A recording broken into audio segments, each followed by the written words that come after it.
Good morning, and thanks so much for tuning into the Trade Setup. I'm Neeraj Shah. Remember, it's a reasonably important day for the European region if you're looking at the global markets, because the European Central Bank will announce the outcome of its strategic policy review with a press conference followed by Christine Lagarde about 90 minutes later post that, and reports suggest that the ECB will raise the inflation target to 2% and signal that it will tolerate an overshoot if the situation demands it. So it's an important day for the euro, for the euro USD, and for the European markets per se, but that's only something that will come later on. For our markets, the US markets ended lower, yes, but I received so many messages about there being carnage out in the US markets. It wasn't carnage at all.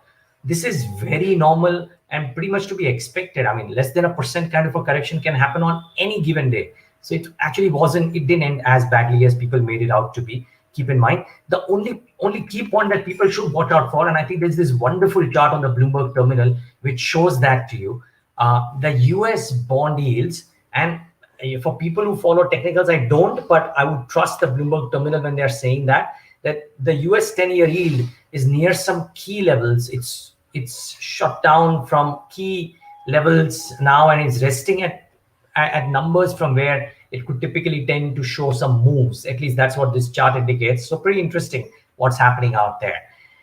Anyways, is Asia reacting to the US market corrective move? Remember, the US futures are trading flattish. Yes, but Asia is correcting. Nikkei led the losses, down about 2% as I speak, but some of the others too corrected. And I've no doubts in my mind that the SGX Nifty will show a corrective move downward. So we'll have a start which is in the red for sure. I mean, let's get the SGX Nifty up on the screen. About 0.5%. It could be between 0.5% to 1%. So let's not get too perturbed about what will happen to the SGX Nifty. We will start off lower.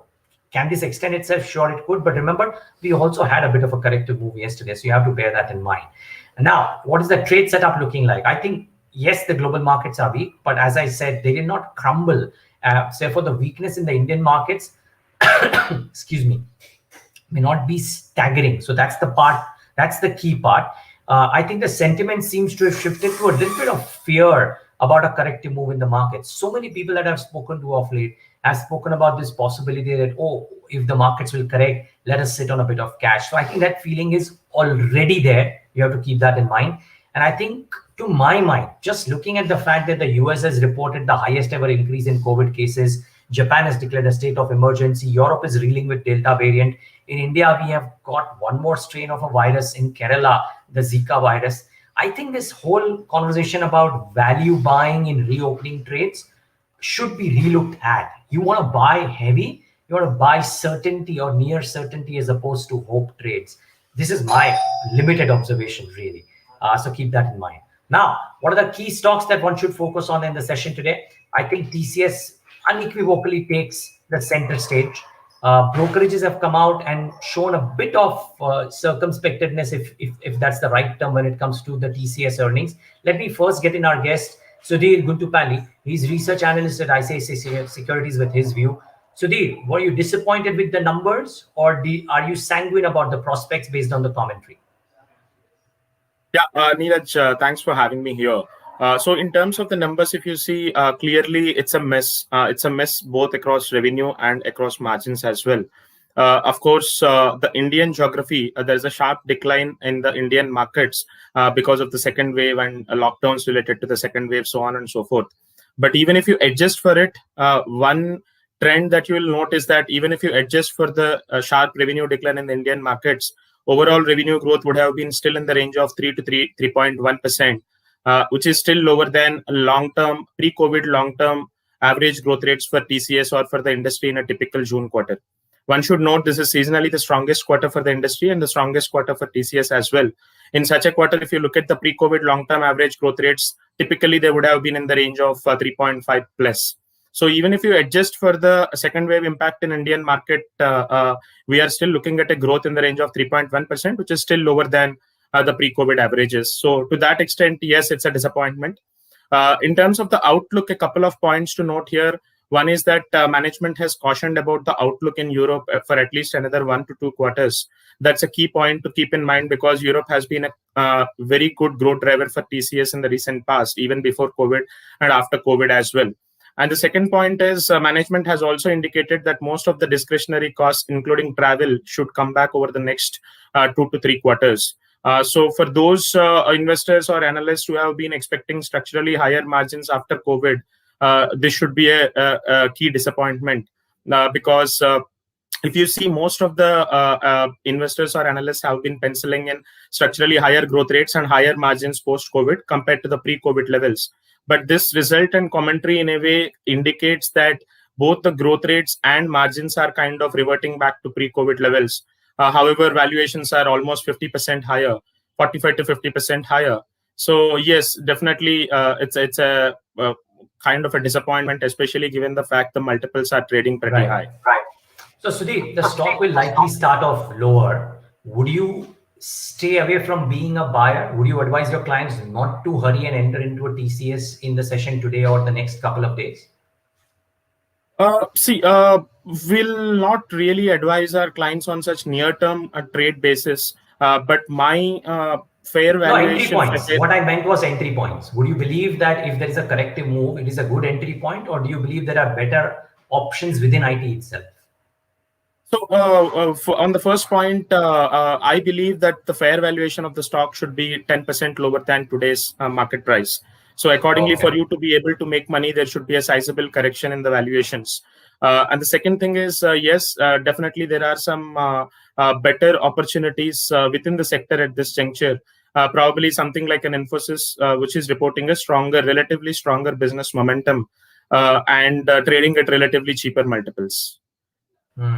Sudhir, just one last question. We were doing this exercise yesterday about the 3-month returns of the Nifty IT components.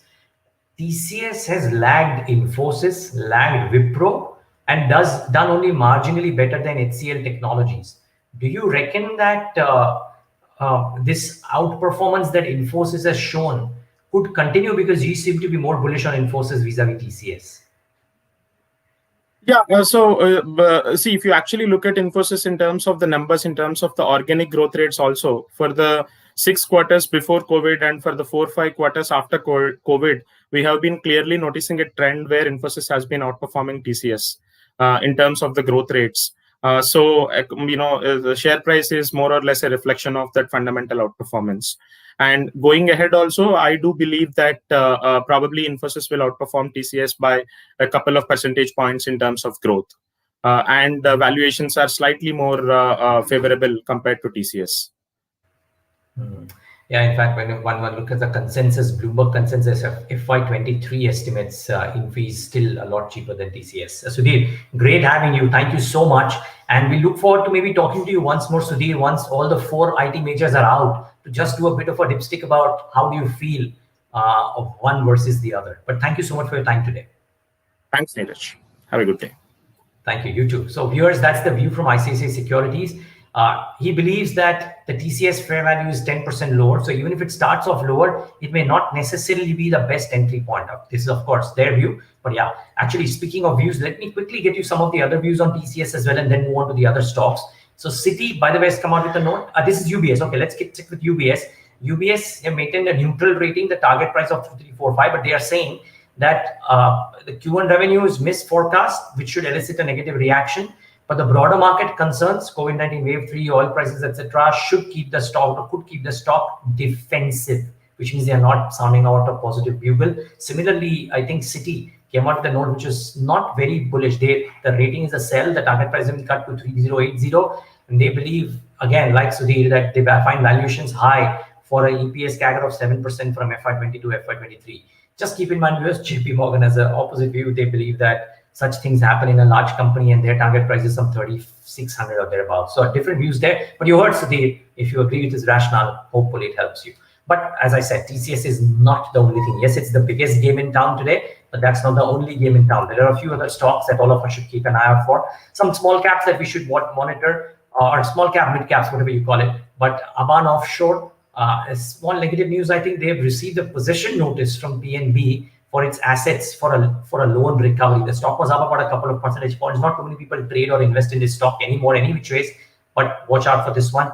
Edelweiss, I heard that Rakesh Jhunjhunwala has increased the stake, so watch out for that one. And Bharat Dynamics, they've received a contract of 499 crores from the Ministry of Defense for supply of Akash missiles, if I'm not wrong. So I think that could augur well for Bharat Dynamics. Let's wait and watch. Any defense announcement these days, viewers, people tend to get very excited. So do watch out for that one. I'll watch out for PI Industries. A couple of media outlets have put out this report. I checked the BSE. There's no official announcement from PI, but I think the announcement is coming from IICT, which has said that body and PI Industries have joined hands to manufacture a COVID drug. And PI Industries is in the process of filing the application for getting the approval from DCGI. And they will subsequently manufacture and commercialize the 2DG, which is the name of the drug, from their facilities. So PI Industries, a specialty chemical firm, enters into manufacture of COVID. This is, it's getting interesting. But do watch out for PI. It's probably, if I'm not wrong, the most highly valued specialty chemical firm currently. You could actually say that it's also an agri-chemical company. Now, people could argue it's also a bit of a pharma chemical company, but as somebody said, or even pharmaceuticals at some point of time have a chemical background to them. So all of these are essentially chemical companies, and then they have different variations. PI has done reasonably well over the last 1 year or the last 5 years, what have you. But this is an interesting move from PI, so do watch out for this one. And I'll watch out for IGL. That's the other interesting one on which Credit Suisse has come out with a note. And they are saying that the rating is neutral. The target price has been raised to 550. They believe that the market is ignoring the increased capex at IGL for the new regions, where the return could be lower. They increased the EPS by 8%, 10%, and 10% due to the price increase and higher volume growth from the new regions, but they maintain a neutral rating even though they've raised the target price to 550. So that's the other one that you should be monitoring today, viewers, IGL. And last but not the least, keep an eye out for the insurance data reactions. From whatever little I have read, the monthly insurance numbers, HDFC Life didn't have the best of months. I think ICICI Pru had a pretty decent month. I must caution you, though, that insurance by and large as a sector is expensive, yes, but you probably should not look at it on a monthly basis. I think trends don't get formed on a monthly basis for insurance companies, so be mindful of that. Having said that, trading reactions could happen. You never know. HDFC Life could have a weak day today. So viewers, that's the long and short of it. The commodity players stay under a bit of pressure. Insurance players like HDFC Life could have some pressure. TCS most certainly will have pressure. So do watch out for TCS and the resultant impact maybe on some of the other IT stocks. But also keep in mind something that I posted yesterday, I think, or pointed out yesterday in the trade setup. Citigroup has opened a positive catalyst watch on Tech Mahindra. So you might want to look at which stocks you want to look at if indeed IT weakens considerably from a trading perspective. Thanks so much for tuning in. Stay safe. It's the weekend. If you are stepping out, please stay masked up.